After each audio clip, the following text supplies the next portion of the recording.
strongest performer up until late 22 of any city over the last 25 years? I've got a plan with the family. I'm going to be retired at 48. Not having a plan is dumb. That property you've got might have done well, but do you really want to hold that for the next 10 years? Often your investments will make more money than what you will make going to I work. figured that out. Yeah, I was like, fuck, this thing earns more money than I do. People just buy property and they have no fucking idea what the outcome of that investment's going to be, other than I hope it makes money.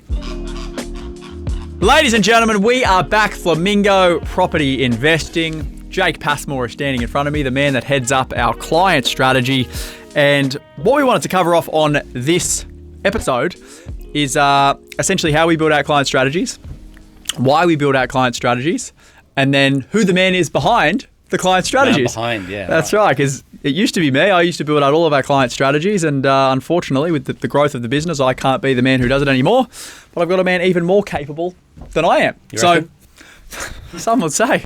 Well, we haven't had any complaints. Mate, that's a good thing, yeah. That's a good thing. That was the big worry coming on, that I'd be taking over the big man's job and we'd have issues. Go, like, who the fuck's this guy? So they're obviously very happy, and happier than probably they were with me. There you go. So you've got an accent. It's definitely not from Ireland. No. Or New Zealand.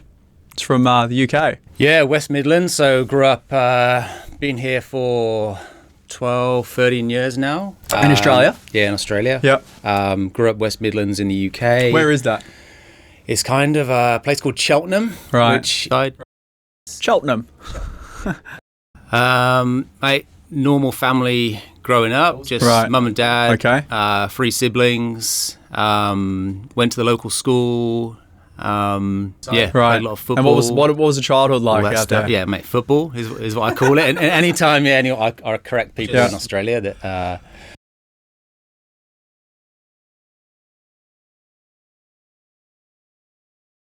Soccer, huh? All that stuff, yeah, mate, football is what I call it. Anytime, What is it with football and people from that side of the world? It's huge. Mate, it's massive, yeah. It's crazy. Everyone plays it at school. It's just an immense game as well. Amazing to watch. I had another guy work with us back in the early days of Henderson. His name was Lewis, and he was also from the UK. I can't remember where. And mate, he was the same. Life was football. If you weren't at work, you were either playing. It was still watching. It was still football when I came here. So I was playing when I got here. I was playing back in England as well, and watching it. So I follow all the EPL, and the time differences over here was the thing that kind of messed you up, because it's all in the middle of the night, right? Because it's 3 o'clock or 12 o'clock lunchtime in England, and over here that means middle of the night. So I was waking up at 1 o'clock in the morning watching it. Commitment, huh? Yeah, watching my team lose. Who do you follow? Fulham. Right. London team. They're kind of mid-table in the Premier League, but they're the kind of team that win one week, lose the other week, and which makes it exciting. You never know what you're going to get. You never know what you're going to get. But I was waking up in the middle of the night or staying up till midnight, and I was finding myself watching this team that are down 1-0 and thinking, it's 2 o'clock in the morning. What the fuck am I doing? Watching these guys lose. Yeah, and then being tired the next day. So I've kind of cut that out. And now I've got the kids as well that I can't kind of do that. I've got to get up in the morning and. Yeah. There you go. So grew up there, normal upbringing, massive soccer fan, football fan. Yeah. Had a couple of kids in the UK? Or did you have the kids here? Yeah, all here. So met my wife here at work. So you travelled over to Australia? Yeah, travelled over. Came over on the old 1-year working holiday visa that you could get back when you were younger, with the plan to work for 6 months, travel for 6 months, and then go back to England. Right, which is a very common thing that Pommies do, right? Yeah. They come over here and travel. Coogee. Yeah. Played for Coogee Football Club. Did you? Yeah. That's literally like the starter kit, the Australian starter kit. Yeah, but then met my missus, and then now I've got 3 kids, a few houses. And you didn't return home? No. And that was the reason you never returned home? Was it because you loved Australia, or you loved the girl I loved that you ended up Australia, meeting? plus like the upbringing for the kids here is awesome as well. They settled really well. And life's good in Australia, mate. What's the biggest difference? So like we see it all the time, both with clients. We have a lot of clients that are from the UK originally and have come and migrated to Australia. And friends and people that I know. Like, what is it about Australia that it offers here that, the UK doesn't offer? Because I know for a fact that I would never move from Australia. I've travelled a lot of places and I never go somewhere and go, fuck, this is home. Yeah. So to move from another country is a big deal, right? Yeah, so I was doing the rat race in London, so on the tube, hour and a half each way every day. Even if you work on one side of London, you live on the other, it is the rat race. You're on that tube, it's hot and sway, it's a bit of a shit life, and you get home in the evening, it's dark, it's cold, all that kind of stuff. So Australia really appealed. The massive difference is the environment and the outdoor lifestyle that you get. So here you can just, I was living in Coogee, had the little ones, you can get down to the beach after work, before work. Yeah. And at the weekends, you can actually plan to have an outdoors day. Whereas in England, you can't do that because you go, hey, everyone come around the weekend, we'll have a barbecue, but the weather might just go and piss down. Right. And like that plan's up. So even in like the good weather months, like in the summer months of it's the less UK. predictable. Yeah, right. So all that stuff. And London's great. Like anything happening in the world, it's happening in New York, London, all these big cities. It's not necessarily happening in Sydney or those cultural events. So I do miss kind of that stuff. Yeah.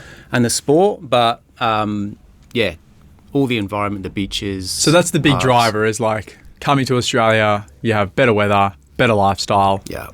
And the culture is it much Culture's different? the same. Like, yeah, right. So you don't have to get into a new way of life. It's like Aussies and English, they get on and have a bit of banter between them. So bit of bands? Yeah. A few beers? Yeah.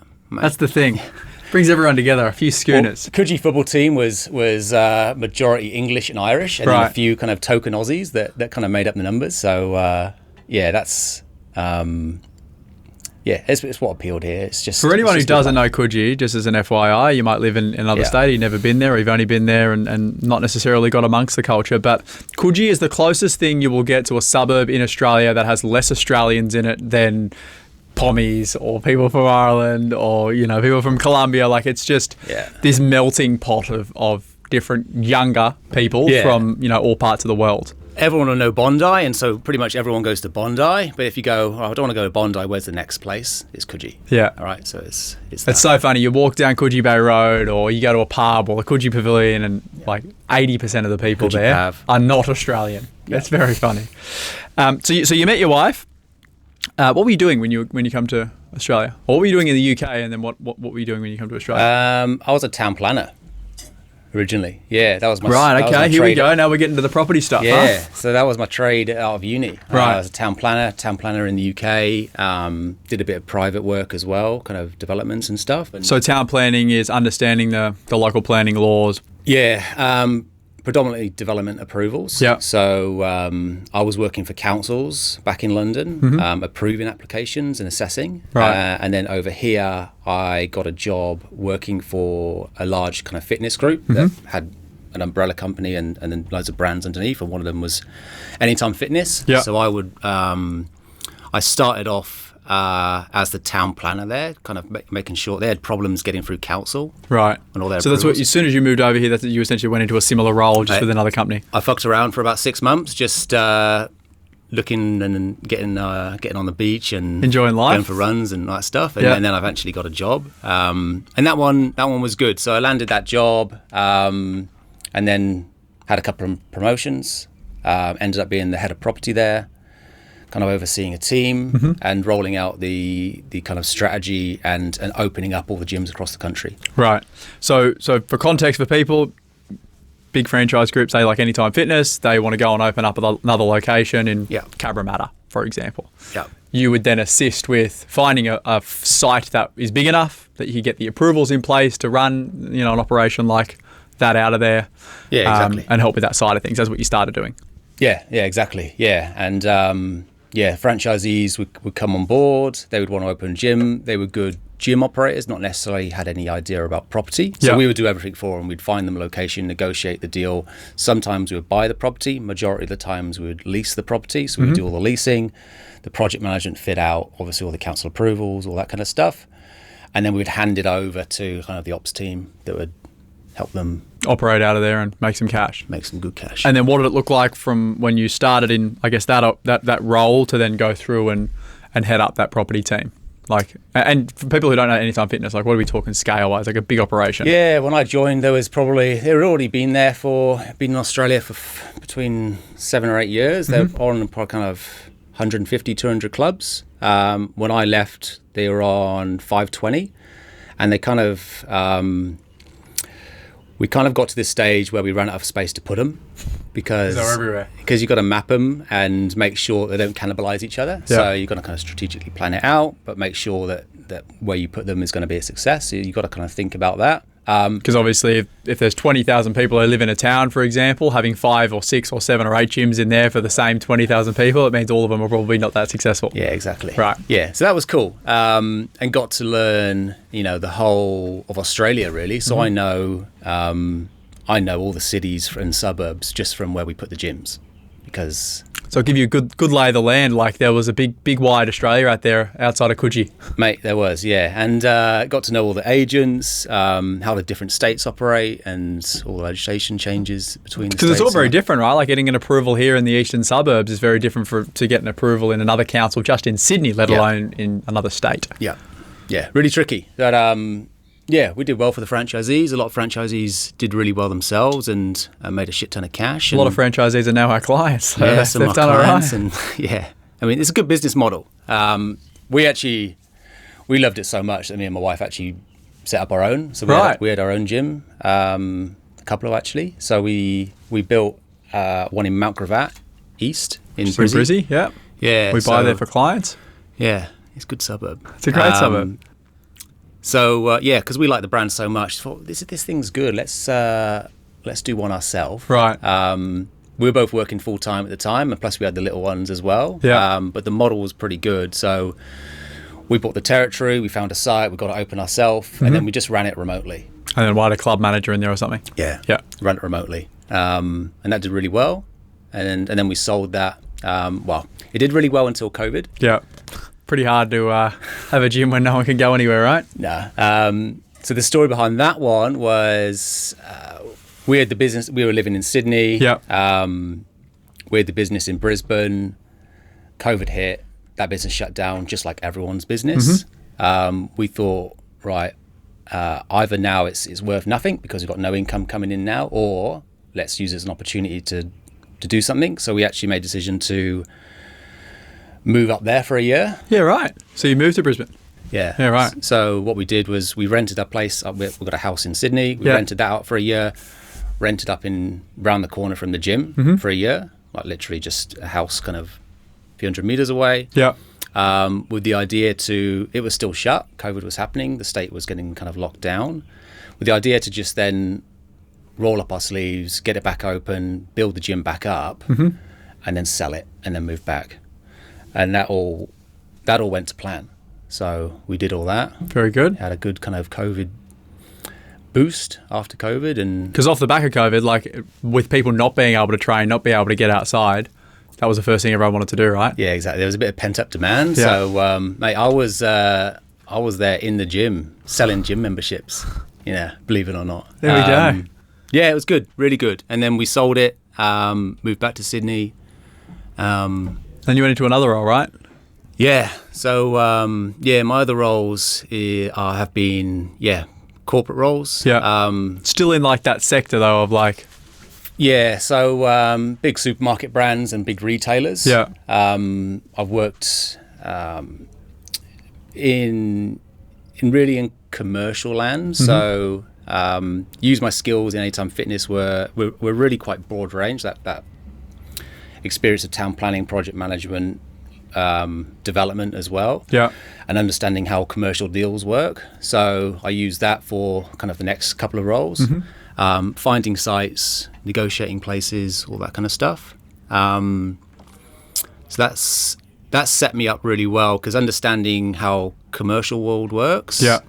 Which is much more complex than residential land, right? It's not just like, here's a house on realestate.com. They give you some comparables and you're sort of off to the races. And you know it's going to rent because there's demand, whereas commercial, there's a lot of things that can go wrong. So you really have to do really good due diligence. We buy businesses as well. We do DD on when we're buying. We sometimes buy a property and then have got a tenant in there. So all of that kind of experience gave me a really good it's just really detailed stuff. It's a lot more sharky of an industry, like in the commercial land, right? Like the reality is, you've taught me a lot of stuff about commercial where you might see, a lease at face value that looks really strong. You've got your $150,000 a year on a $3 million purchase, and the tenant's got a 6-year lease or whatever it is, and 3+3. But then you actually look into the lease, and the reason they're paying the $150,000 is because the first 18 months of the lease they haven't paid a cent because there's been incentives to get them in there.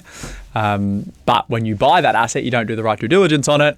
It doesn't look that crash hot. Yeah. So there's lots of things that are very different to residential land. Yeah, right? exactly. You've got to check it in like 3 or 4 different ways. So you can't just go off what the agent sends you. They'll send you kind of first, but you've got to ask them more questions. You want to see the rental invoices. Let me see the last 6 months of rent invoice to see what they actually have been paying into the bank account. Let me see your bank statements. All that kind of stuff is just good DD that you need to do to make sure you don't stuff it up. So because you can also overpay for an asset, right? An asset that you think is worth $3 million in reality might only be worth $2 million. And then you go and buy this asset, you get it valued by a valuer, and all of a sudden it's not worth what you paid for it. Yeah, exactly. So commercial land compared to resi, a lot more tricky. And so if you understand commercial, resi is just much more straightforward. Walk in a park, And been doing the resi stuff just on the side during this whole time. It's just been like... Yeah, let's talk about that, because your passion was, property investment as well. You obviously had the End of Time Fitness business, you worked inside of that business, you had corporate roles post that, but along the way you've been investing in property as well. Yeah, so I've got my house in Sydney, and I've got 3 investment properties as well. I've gone and bought in Newcastle, so I've got a house and granny flat there now as well. Very good. House in the Central Coast, and another one up in Queensland as well. So this is before Jake joined Henderson, by the way, folks. Let's talk about your investment strategy or your investment thesis, because you've got a house in Sydney, which is a blue chip asset in the inner west. Gladesville, which is where actual Frankie from our team lives. Yeah, round the corner from me, Frankie. There we go. So we've just actually upgraded. Frankie, he's aged out now. He's in his 90s now, the big fella, and we've just got the younger version of Frank in the studio.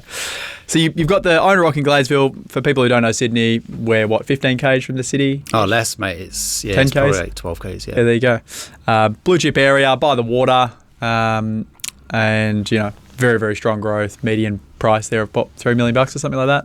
Yeah, my house is probably one of the worst house, best street. It's like an old cottage. Yeah, paid 1.7 for it back in about 9 years ago. It's now probably worth high 2s. Yeah. So it's done well. Done really well, and I've used kind of equity from that to then build a portfolio. So the first property you bought was the owner occupier? Yeah. Yep. So settled in, bought that, get settled with the kids and the wife. Yeah. And then what was your investment strategy after? And how come you didn't go into commercial? Like, obviously being very clued up in commercial and dealing with it daily, like what sort of led you down the residential path versus commercial? So I wanted to build up the asset base. And going into commercial, I didn't have enough real deposit and wealth to get a good quality commercial. Right, that's so not enough equity. That's going to come later. Yeah. So the strategy was build up that total asset base. I've got 2.5 to $3 million house that I can leverage, pretty low LVR. So I've used that to buy a really good quality house in Newcastle and Central Coast. Yeah. So my asset base almost doubles. Yeah. And then go again in Queensland as well, which I'll come on to. But the strategy was really create that kind of that asset base, good quality tenants, and then the plan will just be to hold them for the next kind of 5-10 years, and then eventually transition out into something else. But that very much aligns with our approach of how we plan for clients, right? It's all about accumulation on the front end, that period of holding, which we call incubation, and then the back end is selling down and rolling into commercial. So, I mean, we didn't know each other back then. How did you learn the overall approach? Like, were you podcasting, books, YouTubing, talking to it's funny people? Because I know during the chat when I was coming on board, I said, "This is what I've done." You're like, "This is what we do as well." That's right. So I'm a big fan of podcasts, right? Even though this is my first. This is I didn't mention that at the start. First podcast Jake's ever been on. Very good. You're not very nervous. Very natural as well. I'm a bit nervous. You don't seem it. Lots of podcasts. So you've got the Property Couch. Yeah, those guys. They've kind I was a big listener of that. Yeah, just the fundamentals of long-term thinking, long-term planning, buying good quality assets that are going to grow steadily over time. That's really been the strategy. And if you stick to that strategy, you really can't go too much wrong. Yeah. So was that where the foundational knowledge come from? Was just like the property couch, mate? It's very similar to me. You know, I had Chris Gray, and I used to listen to every episode of the property couch. And because I was thinking, I was earning well in my job. My wife was also earning. We had the 3 kids. The resi stuff was really to do on the side. It was just like, I don't want to work forever. I don't want to just keep doing this job. And let's build up something in the background that's going to tick along. So it was really just doing that. It wasn't nothing complicated.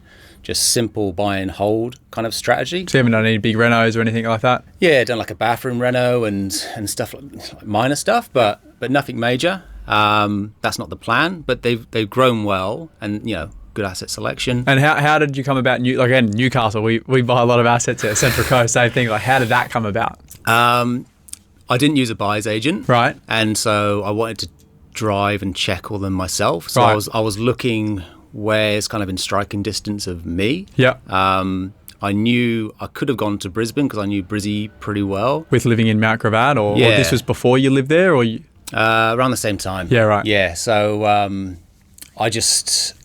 wanted to, for the first couple, I wanted to just kind of do them all myself. Yeah. So I did all the inspections, I checked them, I negotiated all that kind of stuff. And which you would have had experience from doing the commercial stuff with. Yeah, so I was really comfortable around that stuff. And why did I pick those areas? They're just proven performers. They're just established areas that performed really well over the long term. Just like Sydney, I would have loved to have got another one in Sydney, but budget doesn't allow. So and the rental yields, right? Like you said, you got the dual locks in Newey. Yeah, in Newey. Like you look, if you would have spent, what did you spend on that one when you bought it? What was it? Where was it? We bought it for just over $1 million. Yeah. It's in Waratah. Yeah. Established dual lock. It was revalued 1.3. So 30%. Yeah. That's And what's it renting for? Renting for $11.50. There you go. So based on your $1 million purchase price, it's like a 6% yield. Yeah. Which is very good. You compare that to Sydney for $1 million at that point in time, you probably would have got a 2-bedroom apartment, inner west, eastern suburbs, North Shore, or something a little bit further out, where the rental yield probably half of that. Yeah. Yeah. So that was done well. You literally could not write a book about this. Like the fact that that's what you've done before you even found out about us. And, that's the exact strategy we use for clients. So was Newcastle first or Central Coast first? Central Coast was first. Right. So Central Coast, same thing, dual lock? No, well, it's a tidy 3-bedroom house. Yeah. We bought for $750. It's probably worth $850 now. Yeah. Just a family area. It's got potential to add second dwelling at the back. I just haven't got around to actually doing it yet. Yeah. I haven't needed to do it for the holding costs. But in future, I'm kind of weighing that up. But it's good. It's gone really well. So you did Central Coast first, then Newcastle. And then let's talk about this third one, because we love this. This is this is one where look, I've got my base. I've got my property in Sydney. I've got my property in Newcastle. Property in Central Coast. Which between those 3 properties, you're sitting on $5 million, give or take, plus or minus. Yeah. Cool.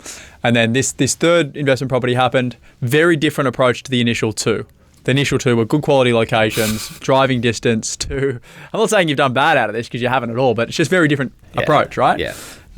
Good quality locations, $700 to $1 million purchase price, so higher dollar values, and within a couple of hours of Sydney.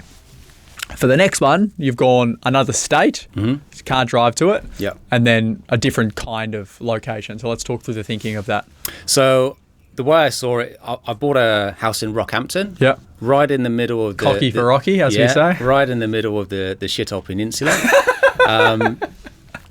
And again, this is before I knew you, right? This is before I started putting shit on those places. I disclosed it when I joined the company. Said I've got these houses, but I've also got this kind of shit one up here as well. So the way I thought about it was, I've already got my established base. 90% of my wealth is tied up in these good assets that are going to tick along. Yep. I've kind of run out of borrowing capacity now. I've got a few $100,000 I could go again. Yeah, but we're going to talk about that. I'm going to go again and have a little bit of fun with this one. Yeah. So I went and did the whole research on where I think it's going to just grow. The plan for this one was to buy well and then kind of sell when it's done a good run. When it's had a good run. So essentially get into the lower purchase price, which is all the capacity that you had at that point in time. Yeah.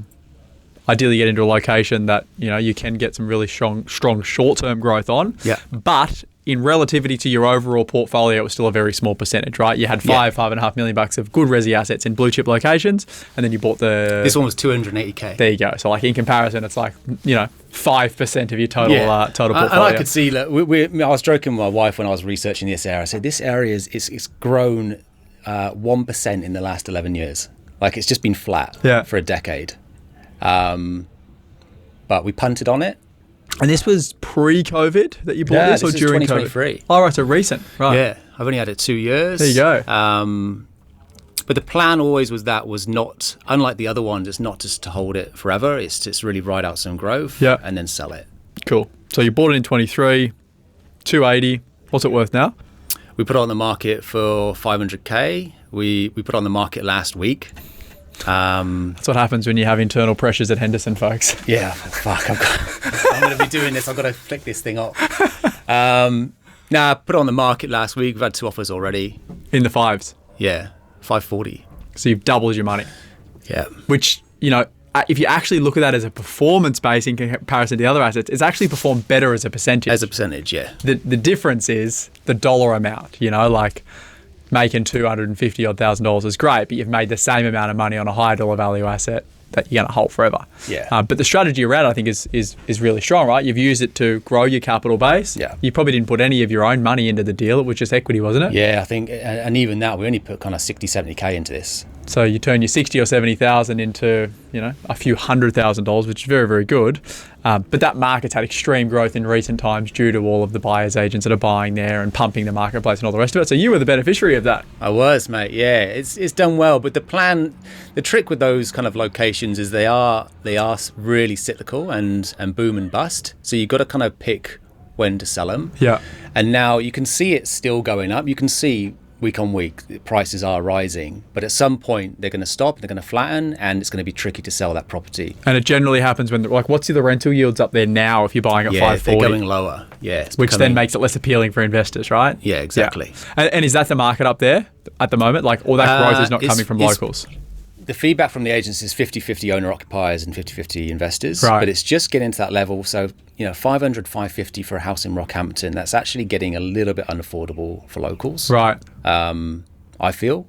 So it's kind of got to the stage now where you could ride it out and potentially get more later. But at some point, you've got to make a call and go, now's the time to take the profit. Now's the time to get out, sell up, pay the capital gains, get a chunk of cash, and then use that cash. And roll it into something else. So the strategy's worked for you. I think it's great. And just double clicking on that, that's a key piece of information. Is Perth, we've seen it same thing recently. I'm generalising Perth here, but let's just say that really, really strong 4 or 5 years. Yeah. A lot of properties have doubled, sometimes even tripled if you got in there in the early, which is crazy. But now you're starting to see the market come off. You're starting to see a lot of buyers pull out of that marketplace. Demand's not there. And if you get it wrong and I guess you get on the backside of the curve as opposed to on the front side, then trying to sell that property, much harder, much less competitive marketplace. And this is something that we often see with clients as well, that they might have a property or two, but you've got to continue kind of review your portfolio. So that property you've got might have done well, but do you really want to hold that for the next 10 years? At some point you might want to go and realize that gain, lock in that profit, and look at a different market and get in something that you are happy to hold for longer. Agreed, yeah. And then you get the compounding effect of that as well. Like Newcastle Central Coast, they've done 20, 30, 40% maybe over the last X amount of years, not 100%. But because you're at a higher price point, if you can get an asset like you've done in Newcastle, where it's probably cash flowing itself, not costing you anything, is it? Or it's costing you next to nothing? A little bit. Well, it's because I'm 100% debt on that one. Right. I've used equity from previous properties to buy that. Yeah. But if it was 80%, yeah, it'd be fine. So you're not costing you anything, and then you're getting that growth on a larger asset base. Was Rockhampton positive? It's neutral. Neutral. Yeah. What's it renting for? Or what was $450 a week. Yeah, right. So now you start, if someone's paying $540 for that, it's probably like a 4% yield, 4.5% Yeah, yield. the rent will go to $500. The loan on it is only $220. Yeah. Right? It's pretty... For someone like you, it's great, yeah. Yeah. It's awesome. So then selling that down now, and then what's the plan with the capital that comes out of that? Now, there's a few things at play in my particular situation. Yep. So I've got the house in Gladesville that's been rezoned, and now I'm in a block that can be I can put a duplex. So, and that's with the new rezoning that happened close to the train stations? Policy exactly that. So I'm within the 800 metres, correctly zoned. I've kind of had my eye on it for a number of years that this is a potential. Yeah. So the plan would be to get the DA, get the plans in place, knock down the house, build a duplex, sell one, keep the other one to live in, use the proceeds from the sale to pay off all my mortgage, and then live mortgage-free and rent-free in my house. Right. And then you'd have an owner-occupier house in Gladesville, debt-free. Brand new. Yeah. New. And you're going to use the proceeds that come out of Rockhampton to fund the DAs and stuff like that. Yeah. Amazing. And then you're looking at another acquisition at the moment through superannuation, from my understanding. Right. Let's talk through that. So, again, we do this a lot with clients. Yeah. And the awesome thing about you being in the role that you're in, and I think it's very different to a lot of people in that role, is that a lot of people talk, but they haven't done.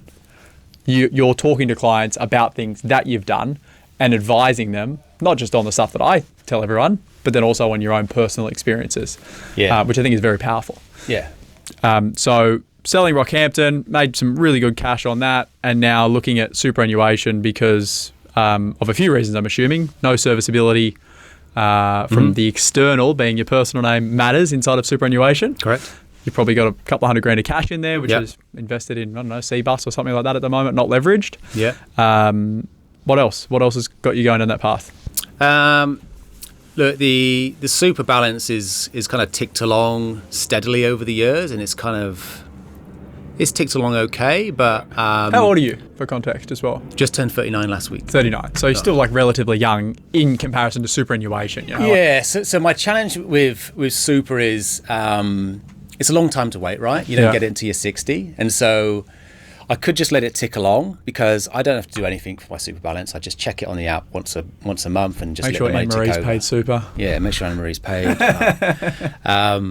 Whereas getting a property in super, it's potentially one more headache. Yeah. Just having it because you're going to have to manage something. But the trade-off, when you stack the numbers against each other and you leverage what you can with property, financially you are better off buying a property in super. Because the difference is $250,000 invested in super at the moment is getting growth on $250,000. Yep. There's obviously no debt attached to it. There's no cash flow expense. Any of your contributions or the gains just add to your super balance. Yep. But if you were to put that $250,000 into an $800,000 property, take on debt, have the rental income and your contributions pay that debt, but then get growth on $800,000, makes a pretty big difference over the next 20 years. Exactly that. Yeah. So, the numbers stack up. It's just, I talk about it and I like to walk the walk as well and do what I say I'm going to do and back what I'm saying. So, and you're looking at another location now, new location, one you're very bullish on. Let's talk through that. I am bullish on Melbourne. Yeah. So this is kind of, I guess it's the best of both worlds in terms of my previous strategy. It's Melbourne's, major international city. It's got a really long, good track record of growth and strongest performer up until late 22 of any capital city over the last 25 years. Yeah. So it's a cracker. Melbourne, we know that. But since 2022, it's done kind of nothing. It's actually gone backwards. So you can buy properties now that are the same or worth less than you were kind of 4-5 years ago. And the main reason for that is the land tax change. It scared a lot of people. It scared a lot of people, but it shouldn't. Like I checked out what would be an $800K purchase land tax. It's only kind of like, it's like $3,000. It's nothing. Yeah. When New South Wales has got the threshold, but in Queensland you'd still be paying $1,500 or whatever. So it's like an extra $1,000 or something. But it's that like perception, right? Yeah. People think, oh fuck, that's terrible. An extra $1,000 in land tax, yeah. So look into that stuff. So I do see opportunity to go there and potentially catch a boom, catch a bit of a rise there. But the plan would be to hold that as well. So the next 20 years, essentially. Yeah, potentially. It gives you the possibility that you could sell out and then transition that money into another asset. But I'm really probably not in the game of trading properties, really. So I guess it just gives you flexibility. Have something, see how it goes. It will go well. I'm pretty certain of that. And then gives you that option later in life. Where in Melbourne / Victoria's got your interest for, say, sub 800 grand? The type of asset I'd be buying is a standalone 3-bed house on a decent block of land. So that limits me kind of outside of the city centre, kind of at least 10, 15 Ks out. Not going to buy an off-the-plan apartment? No, I'm not. No. Why not? They're great, aren't they? Off-the-plan apartments in Melbourne are some of the best assets. No, so I heard there is a lot of chatter that they do well. Yeah, don't buy off-the-plan, folks. That's tongue-in-cheek. No.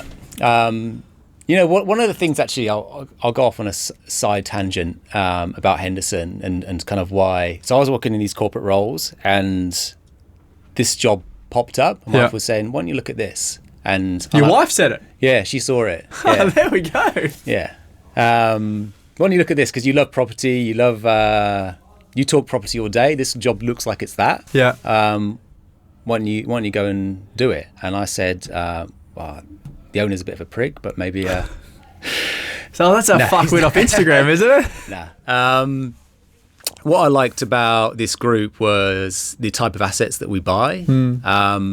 And I can see that, because a lot of buyers agencies, they do push off the plan. They do push stuff that just isn't a good investment. And I could see from the outside, but I can see it obviously internally as well. We just always do the right things by the client. We're buying good stuff that you'd be happy to buy yourself, that it's proven and it's going to last the test of time. So, yeah. And sometimes people don't like that, especially, you're doing these portfolio reviews and plans for clients. And, I was pretty cutthroat when I'd see shit properties in there. I'd be like, fuck, look at this thing. The numbers don't lie. The awesome thing about our software is you put it in there and it's not like Jack Henderson having this subjective view of your property. It's like, hey, this thing's fucking done nothing for, 10 years. It's sad when you see that. You see people who have made mistakes, and that's why it's really important in this strategy side that you make sure, if it's their first buy or their second buy or the next buy, that they really nail it and get it right, because it can stuff them up. I actually think strategy and planning is the most, obviously buying the right assets fucking key, right? But not having a plan or not knowing where you're going or why you're buying things, or cash flows, projections. It's you'd be stupid not to do it. Whether you use us or whether you do it yourself, it doesn't actually matter. But the not having a plan is dumb. And things change. We make projections. We can predict and project as much as we like, but life happens. People change jobs. They fucking get different passions about life. Whatever it is, they go through divorces. But putting that to the side, being able to say, this is where we are right now. This is where we want to be. We're 39. We want to retire at 55. Yeah. What do we actually need to get, and what do we need to do to make that happen? How many properties do we need to buy? How much debt do we have to take on? Is that actually possible? What else needs to happen? When do we need to sell? It's all very, very important shit, because the reality is people just buy property or they invest and they have no fucking idea what the outcome of that investment's going to be, other than, I hope it makes money. Yeah, pretty much. It's funny. Yeah, so that's why we spend some quality time up front really unpicking their situation. So a client will come on board, we'll go over what their goals are, but we'll work out what their existing position is, and then work out a bit of a plan of attack about how to get to where they want to go. And then, even people that are successful too. We had a call with some clients yesterday, and we've probably had 4 strategy calls with these guys. Yeah. They've both got really successful businesses, $10 to $12 million worth of serviceability. And the challenge with someone like that is your opportunities are endless. Yeah. Most people are at the opposite end, right? They're restricted by what they can do. Yeah. But then when you've got an abundance, you're like, oh, should we fucking go buy this? Or should we do this? Or should we develop? Or should we buy farmland? Or should we, do X, Y, and Z? Yeah. And that's the reason we've had so many calls with these clients, is because there is so many options. It's like, hey, why don't we go buy blocks of apartments, for example, in regional or rural centres? Yeah, people will get confused. They just won't know what to do. They'll get analysis paralysis. They won't make a move. They'll get stuck and just stuck in the mud on it all. So you've got to be really kind of clear and decisive about. And property should be simple. So in my previous corporate roles, I was passionate about resi, and any time someone would mention the resi property market, my ears would prick up and I'd have a chat. Yeah. But I was working with a lot of kind of senior execs that weren't investing outside of their work. They were earning, twice as much as I would, or 3 times as much as I, a lot more money, senior positions, but they didn't have anything other than their own home. Right. They didn't have any investments. So the plan was really for them, and I was talking to one of them at a pub, was just to continue working until as long as they can, because they got the kids in the private schools, they got the cars, they got the big mortgage. But actually, at the end of the day, even though they're smarter than I and earn more money, they actually don't have any assets working to them in the background. And that's kind of, that's the beauty of property. It should be simple. It should kind of just look after itself in the background and then get on with your life. That's right. And often your investments will make more money than what you will make going to work. I figured that out. Yeah, I was like, fuck, this thing earns more money than I do. So, yeah. By doing nothing. By doing nothing, yeah. And I don't know if you know Chris Gray. Have you heard of Chris? Yeah, obviously through my chats, but he's also from the UK. Yeah. Sounds very similar to you do. Looks the same. It looks the same, very similar, just more fat now. That's the only difference. He's put on a bit of weight, the big fella. But the thing that Chris taught me is that exact same thing. He worked at Deloitte, partners and fucking directors and all this shit, earning $300,000, $400,000, $500,000, $600,000, sometimes earning 7 figures. But you talk to them and they don't have anything out of a big home. Like the home looks good, it's a $5 to $10 million home in eastern suburbs, North Shore, whatever it is. They drive a Porsche. Their missus drives a Mercedes fucking pickup truck for the kids that go to Scots College or that go to Knox or whatever it is. They pay 50% of their income in tax before they get it anyway. So their 500 is really only 250, or their 700 is really only 350, and they've got no money. Yeah. Because their expenses are relative to how much they earn. And every time, and this is the thing I talk about, again, I don't have a tangent here, but the thing I talk about with the owner-occupier and the downsides to it is people never stay in the one home forever. Everyone goes, we're going to buy this home, we're going to pay the mortgage off to zero, but it's just not true. And the numbers show us that, because as soon as you pay your home down, you get a lower mortgage, you start to earn a little bit more money, and then you go, a little bit better. I could fucking get a better home now, right? And then all of a sudden your $200,000 mortgage that you've worked on paying down over 30 years now goes back up to 1.2 million because you've just gone and upgraded the home. You now live in a better suburb. The kids are in their teenage years and you've now got this huge mortgage. You're in your 40s or early 50s. Stay in that job. It's the golden handcuffs. And then the funniest shit is you get to the age, the kids are in their early 20s. They go, fuck this, mum and dad, I'm out of here. I'm going to enjoy my life, go and travel and do all this shit. You've now got a big house you live in just with your partner. It's very boring and lonely. And you get into your 60s and then you're sentimentally attached to this joint because, we need somewhere for the kids to come home to. And no, we don't want to downsize because there's that ego and pride attached to it. And they've just got millions of dollars tied up in this property with no other assets. And they actually can't retire without selling it. Yeah. So it's this very, very funny paradigm. So I like the strategy with what you said, actually. It's like, we're still going to live in a great suburb, but how are we going to manufacture it so we can live in a great suburb, have a brand new property, which is what's happened with the rezoning and the development, but then sell one down and use the proceeds of that to get rid of the debt completely, which is the key. That's the dream, right? And then, it is. And then in 10 years' time, we won't need to work. We'll have the investments. Mate. Yes, you will. You're going to have thousands and thousands of clients that are relying on you. Right. No, I've got a plan with the family. I'm going to be retired at 48. So what do we got? We got 9 years with you. You got 9 years, yeah. Okay, well, that's all right. Yeah. 9 years. You'll be able to train up Fiona and... Yeah, I reckon. Yeah, they're doing well. That's right. Yeah. Now, 48's the goal. It's... that was the kind of plan put into place with my... And so let's say it all goes to plan. You've crushed it at Henderson... You're making the big bucks, you get to 48, you've built the duplex, you've sold one, you live in one owner-occupier, debt-free, you've got the investment portfolio, the Melbourne SMSF purchase just gone through the roof, Rockhampton's fallen through the floor, so you're happy you sold that. What is the plan at 48? How are we going to transition out of work and chill? Then go and travel the world with my wife. Right. So we'll be debt-free on the mortgage. Mm-hmm. We could look at potentially selling that, or selling one of the other investment properties. I've kind of left the transition. I'm at the transition stage now, actually. I'm kind of like paying down a lot of debt. Mm-hmm. My LVR is pretty low already. So I'm not actually looking to buy too much more. After the Super One, I'm probably done. I'm kind of working out that I'll be good in 5-10 years' time. It'll be potentially sell one down and then transition that money into something that's yielding cash flow producing than just the rent. living off that. Which is that stage we talk about, which is consolidation, Yeah. sell down, decrease debt, Yeah. free up some actual capital, and then evolution into cash flow producing assets. Yeah. And once you're mortgage free in your own home, you actually don't really need hundreds and hundreds of thousands. No. People want the $250,000 a year, and we'll get close to that. But you can actually live off a lot less Because your if you're biggest debt-free. expense, right, is your mortgage. That's most people's biggest mortgage or rent, one or the other. And then, like, if we wanted, we could just sell that, and that'll be worth probably like 5 or 6 mil by that time. So we could sell that if we want to, or we just keep that house in Sydney, just growing in the market. So we've got a few options. We just wanted to set it up so when our kids are 12, 9, and 7, and the reason we picked 48 is by that time, the youngest will be 18 and moving out. So we wanted to get to the stage where, off you go.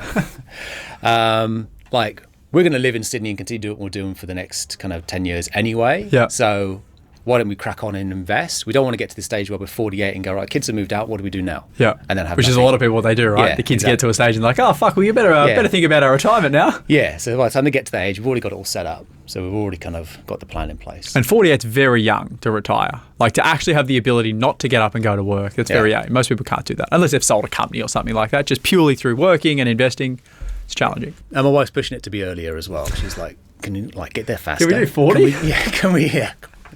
Yeah. So we do heaps of holidays anyway as well. We want to, we enjoy life as it goes on. Like, I do believe in a little bit of sacrifice now helps you later, but I also believe in, like, life's about creating memories and enjoying life as it goes on. So every 6 months we take good holidays. We're constantly going away with the kids.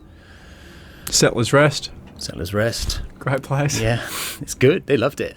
Yeah. That's good. You spent more time in the car than they did at the venue. Yeah, poor kids, I know. Dad showed it. You're right, back to the car. Let's go. Yeah, that was tough. They want to go again. That's good, mate. We're always welcome. You're always welcome there. So, mate, it sounds like you've planned this very, very well. Like, you've earned good money. You've had kids as well, which I think is also, I'm someone who doesn't think I'll have kids until I'm fully set up and I don't need to worry about anything. You've invested, you've done a blue chip strategy and dabbled in, the stuff which you might have a hit or a miss on. You've had a hit, amazing. You're going to make a few $100,000 on that. You're now using your superannuation, which I'll just touch on before we wrap up. But you're going to use your super, buy some more property, of which will kick in at 60. Got the owner occupier and the plan to develop that, decrease the debt once it's finished by selling one off. And then once you get to 48, it's all about, see you, Jack. I'm fucking out of here and go on the plane. Pretty much. And just before we wrap up, so at 48, you finish up. You might sell down the owner occ, you might not, but you've got the investment assets, which will be providing you the income in it anyway. You then, like, the thing that I think people don't understand is you don't need all of the money that you're ever going to retire on at 48. No. Because at 60, you get this other big chunk of cash that comes in through superannuation, and that may change depending on the age you can access it, depending on the governments and all the rest of it. But essentially, the only money you need is the money that's going to get you from 48 to 60. So let's say you're going to spend $150,000 a year. Every year, that's net between 48 and 60. So you've got 12 years times $150,000. Excuse my maths, but that's probably $1.5 to $2 million you need in capital. Yep. Assuming that you just spend $150,000 every single year of the $2 million. So you could retire at 48 with $2 million worth of capital if you didn't get any income off that. The reality is, if you had $2 or $3 million worth of investment assets, that'd be bringing you in $150,000 of income anyway. And then at 60, all of a sudden, your superannuation can go into pension phase. The property you bought for $700,000 or $800,000 is now worth $2.5, $3 million. And you sell it down. It's capital gains tax free. You've now got all this capital inside of your super that's also generating you an income, and that then supplements whatever you've spent between 48 and 60 to get you till ideally 90, Exactly, yeah. You get more kicking in when you're 60. So that's right. It's a thing. It's like, so it's all about this planned and staged approach. If you retire early, you don't need all the money you'll ever need to, last you until you'll die. You just need enough to last you until your superannuation kicks in, and then you get that next lick. Yeah. Except, you know who Brian Johnson is? No. Have you seen him before? So Brian Johnson's this guy. He sold a big tech company in the US, and now his whole life's purpose is to live forever. All right. He'd need a lot in super. Good luck to him. Yeah. So unless you're Brian Johnson, you're going to be all right. Yeah. Mate, very good. Very good story. Any closing words? Mate, nah. That's good. If you're a future client, Jake looks forward to seeing you on a call. Yeah, no, the clients have been great. It's been actually a privilege talking to a lot of the clients that come on board. Yeah, you just kind of get to unpack their stories and help them along. Like I'm doing it myself, and I like chatting to people and kind of being able to share that wisdom. Yeah, it's good. And then if I ain't ever to jump on anything, Jake turns his chair around and says, "Hey, what's this?" Pretty much. Very good, mate. Thanks for sharing your story. Look forward to having you on again. Cheers. Good job on your first podcast. Thanks, mate. This is general advice and does not take into consideration your objectives, situation, or needs. You should consider if this advice is suitable to you or your circumstances, and please read any applicable PDS beforehand. This is a Henderson podcast production.